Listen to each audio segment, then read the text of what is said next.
قد اكو غش بالسناب شات ووسائل التواصل الاجتماعي وخاصة السناب شات. اليوم اكثر الرجال يعانون من مشكلة السناب شات. شلون؟ هذه المشكلة اللي كل زوجة متابعة عندنا، خاصة المخرج، زوجته متابعة كل الفاشونيستات اللي موجودة حاليا والبلوجر، هاي ما اعرف التسميات اللي ظهرت حديثا، خاصة امين ودكتورة خلود. هذول مشكلة، هذول اكبر مشكلة. ليش؟ امين ودكتورة خلود كل شوية يتريقون، 3 ريوقات عندهم، 4 مرات يتغدون، 5 مرات يتعشون، 6 مرات يطلعون، 7 مرات يسوقون، 9 مرات. زين؟ كل هذا ولازم يعكسوه وين؟ على المجتمع.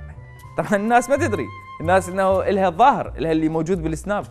الزوجة شو تريد؟ تريد نفس هذول. الحين رايحين نشتري حق خلودي الصغيرة ملابس حق الشتاء. تدرون ان انا اليوم ما تريقت ولا تغديت ولا تعشيت؟ زين قررت اشتري لك قطرة علشان تتبخر. هميني عافية كان والله ما اقدر. جاب لها هدية، لازم انت تجيب هدية.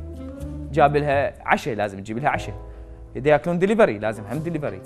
جابت لازم يعني كل شيء لازم انت تسويه.